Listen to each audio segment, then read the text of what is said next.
देश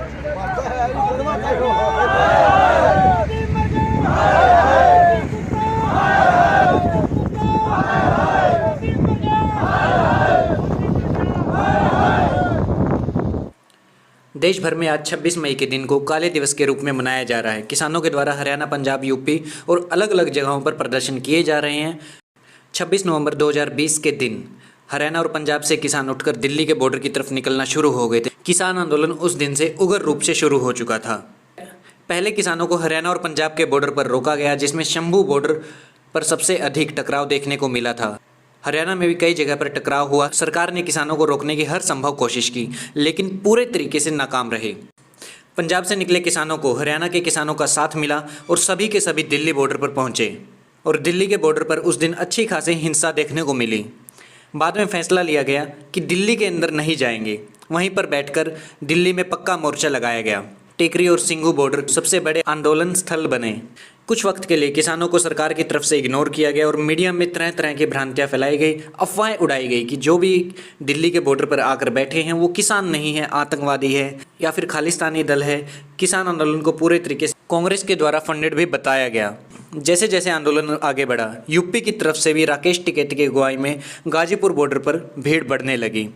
वहीं दूसरी तरफ राजस्थान की तरफ से शाहजहाँपुर बॉर्डर पर लोग इकट्ठा हुए, जिसकी अगुवाई योगेंद्र यादव के द्वारा की जा रही थी। धीरे धीरे आंदोलन में अलग अलग जगह के लोग आने लगे, अलग अलग राज्य के लोग आने लगे, कुछ आंदोलन को देखने के लिए और कुछ उसमें सम्मिलित होने के लिए। हरियाणा, पंजाब, यूपी, राजस्थान के अलावा बिहार, उड़ीसा, छत्तीसगढ़, बंगाल, कर्नाटका, केरल, महाराष्ट्र, गुजरात और मध्य प्रदेश के किसान वहां पर पहुंचे। दिसंबर से लेकर जनवरी तक किसानों और सरकार के बीच 8 मीटिंग हुई, जो कि पूरे तरीके से बेनतीजा रही। सरकार अपनी जिद पर अड़ी रही, किसान अपनी मांगों पर। और उसके बाद 22 जनवरी से अब तक किसी तरह की किसानों और सरकार के बीच मीटिंग नहीं हुई है।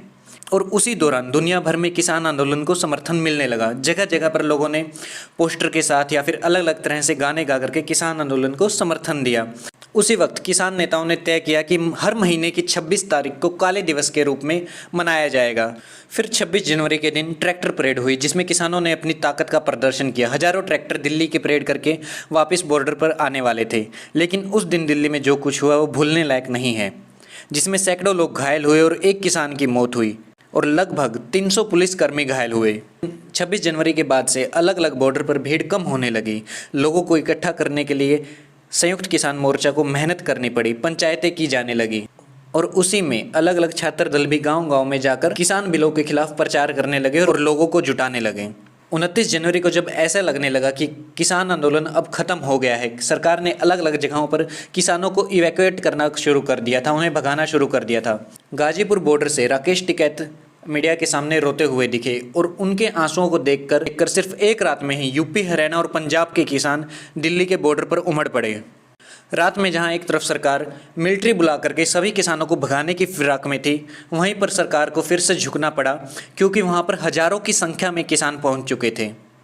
फिर सिलसिला शुरू हुआ महापंचायतों का। राजस्थान, उत्तर प्रदेश, हरियाणा और पंजाब में खासकर बड़ी बड़ी पंचायतें की गई, जिसमें लोगों को किसान बिलों के लिए जागरूक किया गया कि ये किस तरीके से आप लोगों को नुकसान पहुंचाने वाले हैं। फिर बंगाल चुनाव में भी इस चीज़ का असर देखने को मिला। अलग अलग किसान नेता अलग अलग राज्यों में पहुंचे और बीजेपी के खिलाफ प्रचार करना शुरू किया। No vote to BJP campaign चलाया गया, जिसमें कहा गया कि आप किसी को भी वोट दीजिए, लेकिन बीजेपी को मत दीजिए। उसका असर खास तौर पर बंगाल में देखने को मिला। हरियाणा और पंजाब में खासकर किसानों के द्वारा भाजपा और जसपा के नेताओं का विरोध जगह जगह पर देखने को मिला। उन्हें गांव से दौड़ा दौड़ाकर भगाया गया। फिर खेतों में गेहूं और गन्ने की कटाई के चलते एक बार भीड़ फिर से बॉर्डर पर कम होने लगी, जिसको मीडिया ने इस तरीके से दिखाया कि आंदोलन खत्म हो चुका है। लेकिन गांव के सतर पर किसानों के द्वारा भाजपा और जसपा के नेताओं का विरोध जारी है। हरियाणा और पंजाब में किसान आंदोलन एक संस्कृति बन चुका है। किसी भी कीमत पर भाजपा या जसपा के नेताओं को कोई कार्यक्रम जमीन पर नहीं करने दिया जाता है, उसके लिए चाहे उन्हें अपनी जान देनी पड़े। ऐसा ही मामला हमने देखा था कुछ दिन पहले हिसार में, जहां पर लाठी डंडे, गोलियां और बम चलाने के बावजूद किसान सरकार का विरोध करते रहे और खुल करके सामने आए और आखिरकार सरकार को झुकना पड़ा और 300 किसानों से केस वापस लिए गए। पूरे किसान आंदोलन की अगर हम बात करें तो अब तक करीब 500 किसान अपनी जान गंवा चुके हैं आंदोलन में। भारतीय किसान यूनियन के अनुसार यानी कि 182 दिन में 500 लोग, हर रोज़ 2 से ज़्यादा लोगों की मौत हुई है। और आज के दिन भी जगह जगह पर काले दिवस के रूप में मनाया जा रहा है। काले झंडों और नरेंद्र मोदी के पुतले फूंकने के साथ ही विरोध प्रदर्शन किया जा रहा है। इसे काले दिवस और रोष दिवस के रूप में भी अलग अलग नाम देकर विरोध जताया जा रहा है। देखना ये होगा कि आंदोलन कब